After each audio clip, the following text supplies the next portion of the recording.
Hey there, and welcome to Connect the Dots Learning Center podcast. I'm Stephanie Wagers, your host, and I'm so glad you're here. Whether you're a seasoned therapist, clinic owner, or just starting out, this podcast is your go-to spot for insights, tips, and stories that'll help you connect the dots in your practice.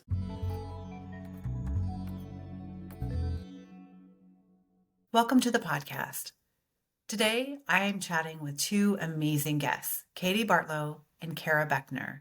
They're an OT and CODA team with over 20 years of experience working with kids who have sensory processing challenges. After seeing how overwhelming it can be for parents to find the right resources, they created Sensory SID activity cards, a simple and effective way to help kids with sensory regulation and help parents with home program planning. In this episode, we'll be talking about their journey, why sensory regulation matters, and how parents and professionals can use practical tools to support kids every day. Let's dive in. Well, welcome Kara Beckner and Katie Bartlow. And Katie's actually in Vietnam right now, so she is at a totally different time zone. So this was interesting to plan. But you guys are an OT and CODA duo that have been practicing for 20 years and met and practiced together. And you it sounds like you've got a lot of ideas and formed some ideas and developed a program called Sensory SID. And what I kind of want to dig through today is what led you to create that program, and if you can kind of explain a little bit more about it. And let's talk a little, I really want to dive into like home programming too. One of the first things I remember about my early sensory experiences was actually a really great success story with a family who came into a pediatric clinic that I worked at in Alaska. And this particular mom came in with these two boys that had very different sensory needs. And I just remember watching how she paid attention in the sessions, and she went home and we were recommending 10 minutes a day, twice a day if you can. And she did. She went home and she worked on those things and she really put it into practice. And it was so fun to see how those boys just exploded with their abilities week after week. They were like totally new kids, and they absorbed so much from the information that she gave them, those small snippets of opportunity to learn and grow. And I just remember thinking, oh, I want this for everybody. How can we help parents everywhere be able to do this, experience this level of success? And then, Katie and I were working together a couple of years later in Walla Walla, Washington. And I just remember talking to her and saying, man, it's just so hard for parents to come into a clinic and see us do 45 minutes a day and with all the specialized equipment, and it's confusing and it's overwhelming and they don't know what to do. So how can we make this better? And that's where Sensory SID was born. Okay, nice. I love that. I have a home program is very dear to my heart as well. I've created a program to train therapists how to get parents to connect. And it goes back to like teaching the why, but it's because they don't understand what we're doing. It looks like we're pushing kids on the swing or just, playing. So I love the idea of this. So, what do you feel like parents were really missing? Like you had that one excellent experience with the mom that integrated everything at home and the kiddo took off. But what were you seeing with other parents that was not quite connecting? I think it's overwhelming to come into a clinic where you have all the fun toys and all these cool experiences, and to sit there and come into there and go, oh, do I need to buy that? Do I need to buy that? Do I need to buy a platform swing? Do I need to do this and that? Do I need to spend 45 minutes, a day? Because that's what my therapist is doing when I come see them. That can be, I think, really confusing which parts they need to integrate. And one of the prime focuses of Sensory SID was really to create activities that any mom can pick up with anything in their house and do the sensory activities that they need to be successful with whatever's sitting around or nothing. And just to make it simple, make it easy. Yeah, right. And Kara, you might remember, I remember you and I had a big handout that we would give families when they came in that talked about sensory processing disorder, all the different sensory systems. We'd go through it with them, we'd educate them, we'd send them home with it. It had a list of activity ideas in that handout, and at the time, I think both of us were kind of like, okay, we gave them stuff, we Yeah. gave them something to do, but it wasn't digestible. It was, well, am I supposed to choose out of this activity or this category or this category? And I'm supposed to do everything on this paper, every day, how many times a day? Um, and I remember one day, Kara and I were in our office and we were like, there should be something more easy than this. There should be something simpler. And we kind of got online and just kind of started looking, and we didn't like anything we saw. It Right. just didn't fit what we were, trying, what our brains were saying like should be out there. And Yeah. I think it was Kara looked at me and she said, why don't we just make it? And we're like, why don't we take all these thoughts that are in our head and just make it? And so, like Kara said, it was too complicated. It was, parents were missing just the ease of it. And Yeah. the sensory SID deck is organized in colors. Each color represents a different, um, type of sensory input. And it'd be very easy to say, okay, well, your kid needs more, blue. Your kid seeks blue, proprioceptive input, your kid seeks, green, or, your kid just needs more of a well-rounded. So pick one of each color and you're good. And we can really simplify it with that. And so that was, like Kara said, kind of the goal. But I kind of think about the progression from that complicated handout to like, let's just make it this easy deck that you can like put in your pocket. Do your cards kind of match up with the zones program as well? Kind of that same idea that blue is like in the slower zone, or are they different? They don't match up specifically to the Yeah. zones. I Okay. think it's something as you use them, like I think that the colors are green, purple, blue, orange, and yellow. So they don't necessarily match with the zones, but as you do them, you start to realize which ones your kid gravitates to or which Mhm. ones you need to pull out to get your kid to that place where they're Right. in the Right. zone and ready to focus and perform and do all the things they need to. Um, Right. the colors just make it really easy to like, oh, why does my child always pick the blue ones? Or why do they Uh-huh. always want the orange ones? Uh-huh. It's a really quick and easy visual for what they're seeking and what gets certain results. Right. So they can come back and report to the therapist, like, gosh, he just chose orange all week long. And I don't know how your cards are laid out, but that that means that they're seeking or avoiding or whatnot, correct? And then you can tailor it Yes. more. Okay. So how does a parent's understanding of sensory regulation and processing kind of impact the successful integration of the cards? I mean, one of the first things I think we always try to talk about in the clinic too is just understanding what is going on with sensory processing disorder and what's going on specifically with your kid. Parents are the ones that are with them all the time, right?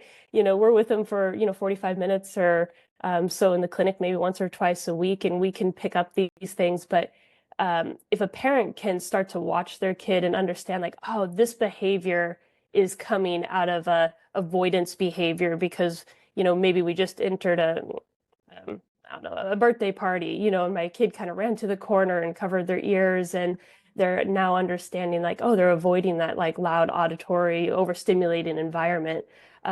So having a parent have like kind of a basic understanding to be able to observe their kid and kind of relate the behavior back to maybe what sensory input could be triggering the behavior, I think is kind of, it's key, right? Because if they can see that, then they're able to, um, you know, modify the environment, prep their kid, engage in the right sensory activities to help prep their system, or give them the right input to kind of help alert them, or kind of like help to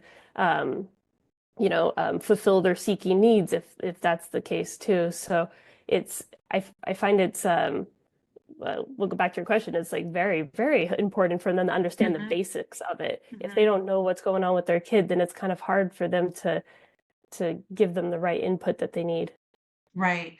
So do you see the cards kind of working as they come in for the evaluation? You guys determine, the therapist determines where they are with their sensory regulation, what they need. You kind of educate the parent around, like, your child tends to be upregulated, so we need to choose down-regulating activities, which are the color of blue. And then you kind of direct them that way. Is that how it kind of works? You can do it that way. And then one of the other ways that I really like to use these cards is to simply use it to help all of the areas, meaning if you do 1 to 2 cards of each color, they get that broad spectrum. If you start with a Yeah. vestibular activity, you go to a proprioceptive activity, and then you switch to a tactile, and then maybe end with that calming, deep proprioceptive activity, then you can kind of work them through that whole sequence and space so that they've done a series of activities, and it just helps sink them in and helps give them that chance to absorb that type of input. And if you need to end in a certain way to help set them up for success, yes. If you need to Okay. troubleshoot, you should troubleshoot with the cards you need to. But I do Yeah. like to use them all across the sequence, because I think even if you're an avoider or you're a seeker, I think you should experience all of the different types of input to help your body and brain connect Yeah. and put all that information together. Right. And I Right. think we have a wide enough variety of activities in the categories that we have, that if you're a seeker, you can find an activity, a proprioceptive activity possibly that fulfills that need. But if you're an avoider, there's another proprioceptive activity, that it might be more approachable for you. So I think within our categories, we can kind of meet the needs of both, and if you were to lay out all the blue proprioceptive cards, the seekers might gravitate and grab, these ones over here, and an avoider might say, oh, well, I'll choose this one, and so I Right. think it can kind of hit the whole gamut. Let's talk about how the sensory SID cards are different. Like when you said you were looking at what was out there and you're like, that you didn't like any of it, wasn't what you wanted. So how is it different than what you previously looked at? Yeah. So the cards I've seen actually are geared more towards therapists.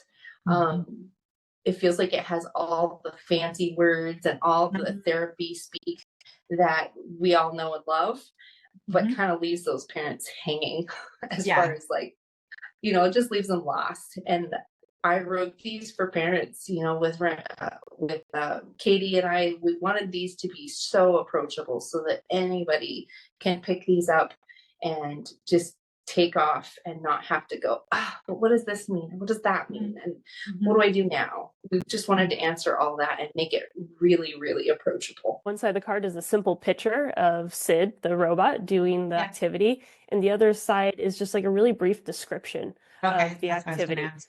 And like Kara said, just trying to use language that anybody could pick up and be like, oh, I get this.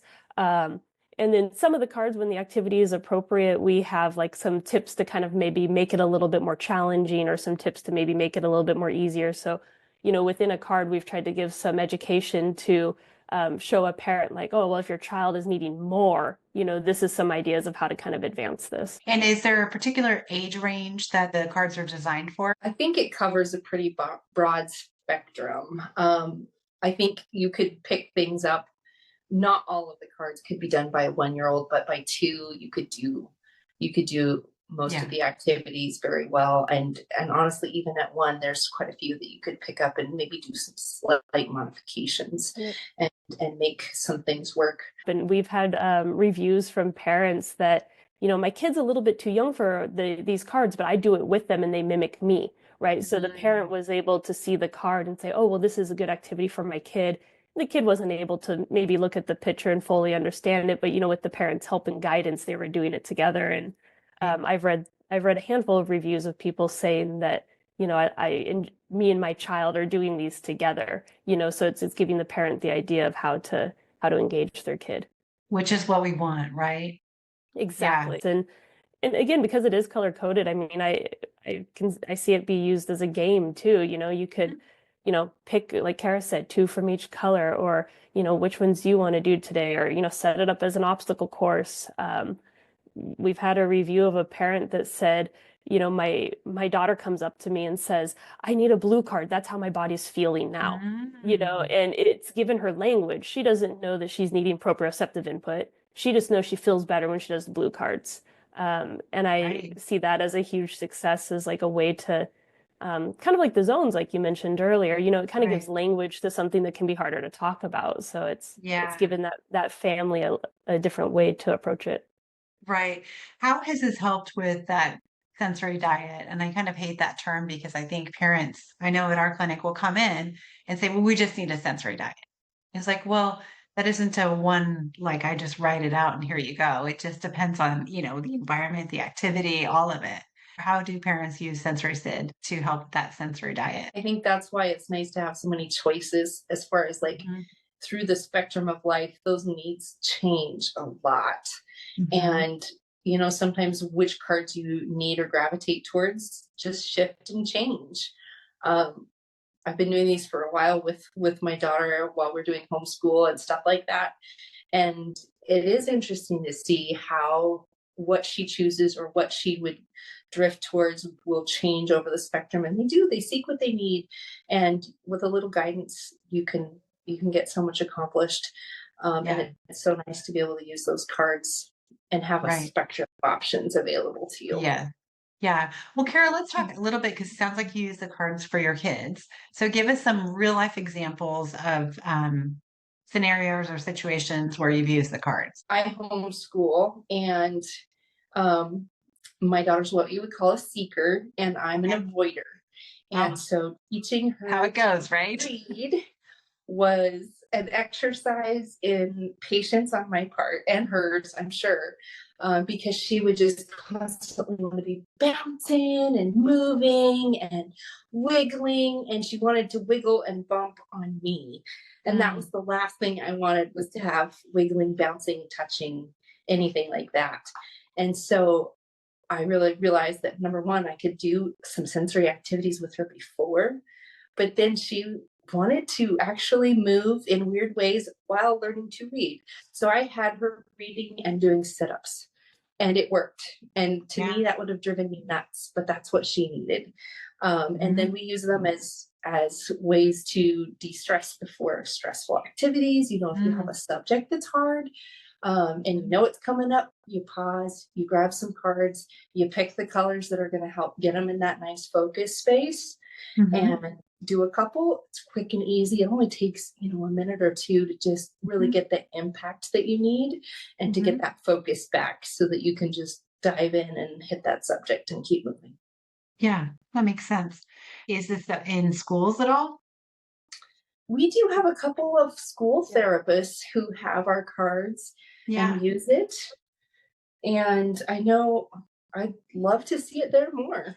I know. I'm just thinking this is something that teachers need to get their hands on because it's the activity that they can't possibly, that maybe is hard to come up with. Like, gosh, my class is out of control. I don't know what to do, kind of thing. And Yeah. if it's right there, they can try different things or kind of running through a gamut of just throughout the day.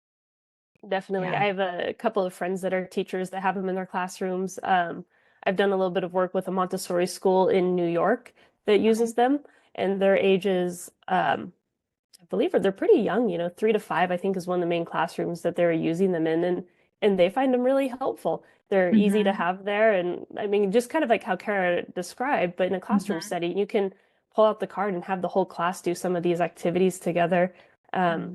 Again, designed with you don't need to go get equipment. Most things you don't need any equipment, and that was kind of the goal. So let's talk a little bit about how it could be used maybe in a clinic setting, because a lot of, some of my audience are clinic owners or therapists in a clinic. And I know, as a practicing therapist for a long time, sometimes you just run out of ideas, right? And you just go in and you're just Yep, burnt out that day and you're like, I don't want to have to plan.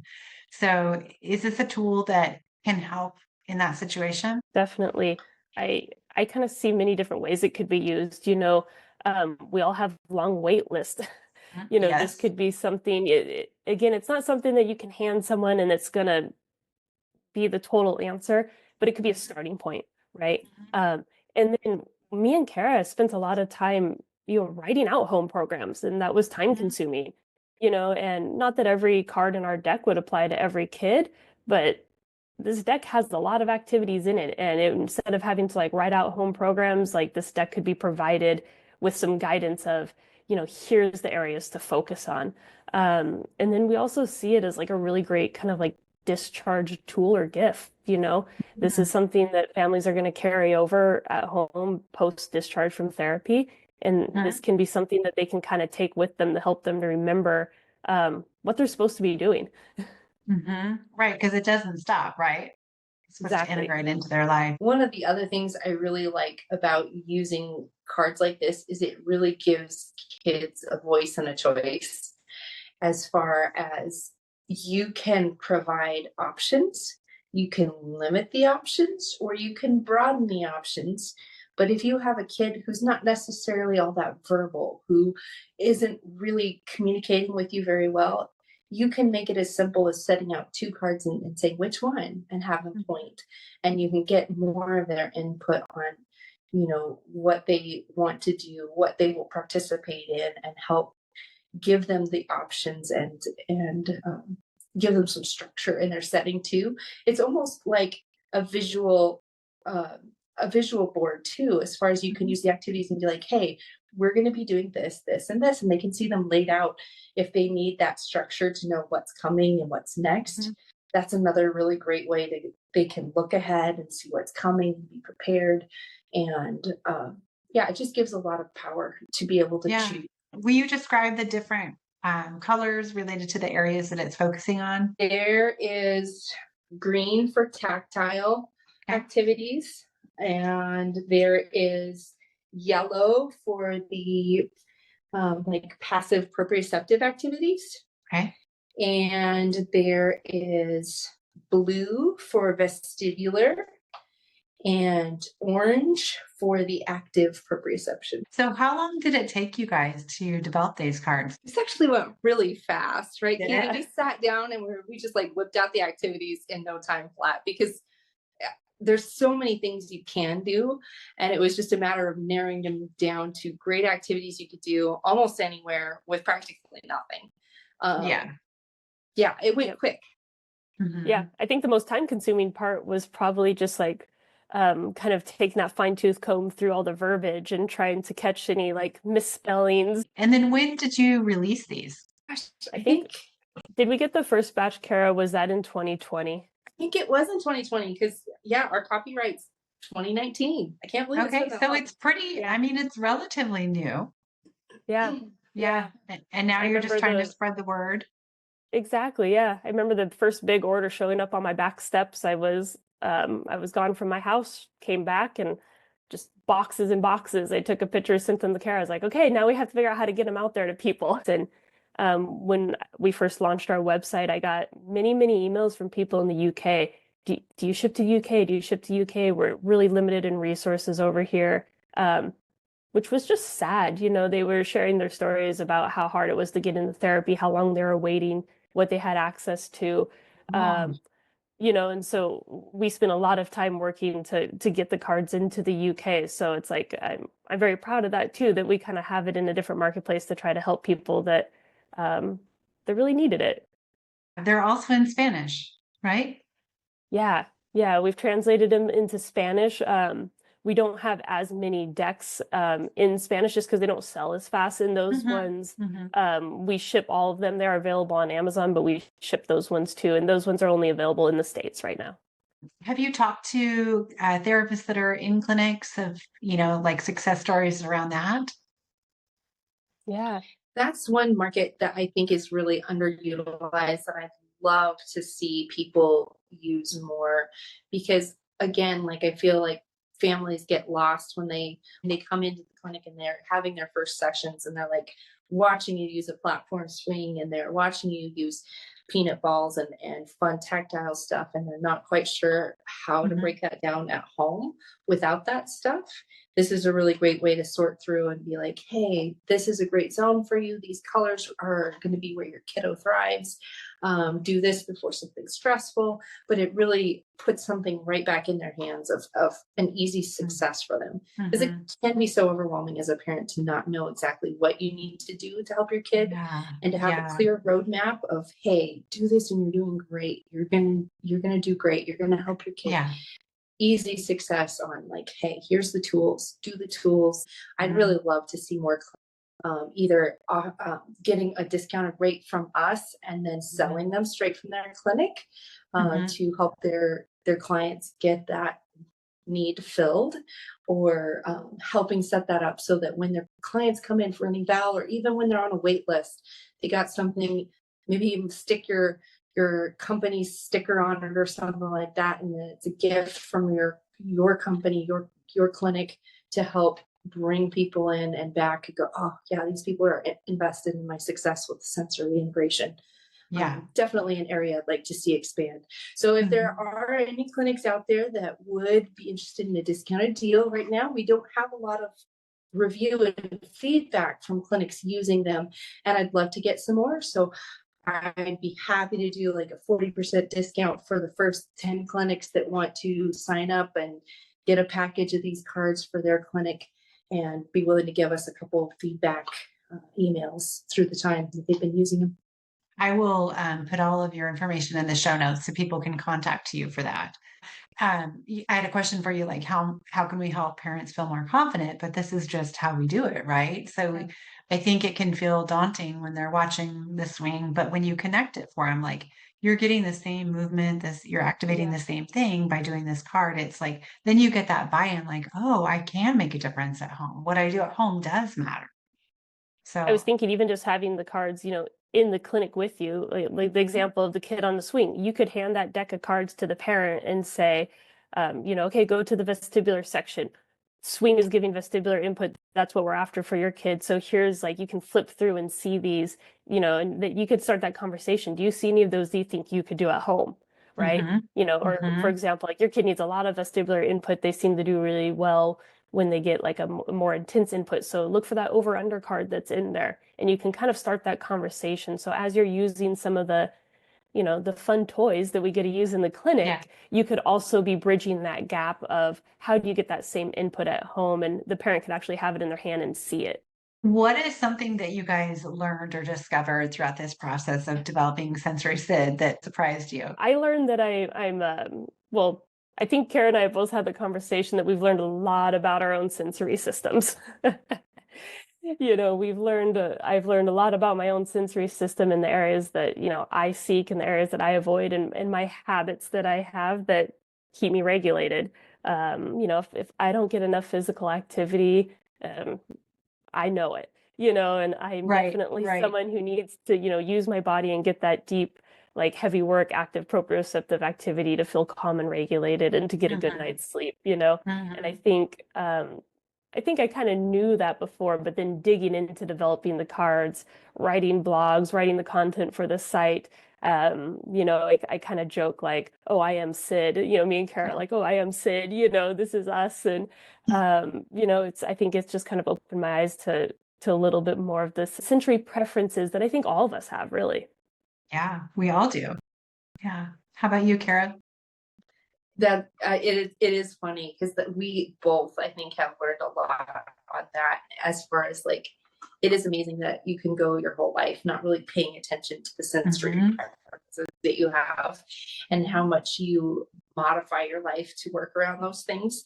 And yeah, as soon as you start delving deeply into that world, you're like, oh man, that's so me. That's and I me. need these little changes and these little tweaks to make my life work smoothly, and to help kids find that success earlier is a total win.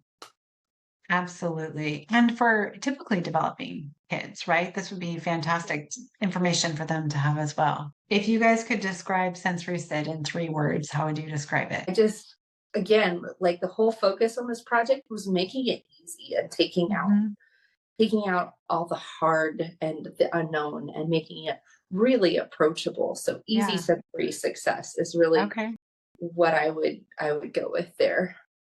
Yeah, and I would keep the word easy for sure and add fun, because we also tried to make it fun. We tried to make these things, games that, that a kid doesn't necessarily feel like, oh, I have to do that thing again. We wanted to make it so like, oh yeah, let's grab those cards. Like, this is fun. So like maybe easy, approachable, and fun. Great. Anything else up your sleeve? I'll put a little plug in that I did write a very short book, and that is available on Amazon as well. It's called Sid and the Kids. Oh, do you have it there, Kara? There we go. Yeah, I do. I love it. Look at you. This is a little, the story of this book. I never really thought of myself as a writer, but I just had one day that this kind of story just kind of like came to my mind, and it's just a fun, playful story that talks about having sensory processing challenges. And we've had some clinicians have it in clinic and sit down and read it with the kids that they're working with, and have shared feedback that the kid's been able to say like, oh, I do that, or oh, other people have that too. So the book isn't necessarily seeking to give like recommendations or activities to necessarily do, but more just to kind of show that to somebody that, you know, other people struggle with sensory processing challenges too. They're not the only one. Just to kind of make them see that. It's a perfect like clinic waiting room table book, because it's just like, oh, it's so relatable for kids to pop in and go, oh, what a cute little story about, oh, that's me, and I do that. And yeah, it's just really, really a cute story. Well, I love what you guys have done. It's amazing. And I love the simplicity of it, and the importance of connecting it for parents is just amazing, because I think, especially in the clinic, it's hard to balance the child, the parent, the home program, amongst billing, time constraints, all of it. And you guys just kind of took the difficulty out of that. And so if you're a clinic owner or a therapist at a clinic and you're interested in bringing them into the clinic, just reach out to you guys, and I'll put your guys' email and contact information in the podcast notes. Well, I really appreciate having you guys on the podcast and just learning about everything you're doing. Yeah. No, it's great you, to get to Stephanie. meet you face to face.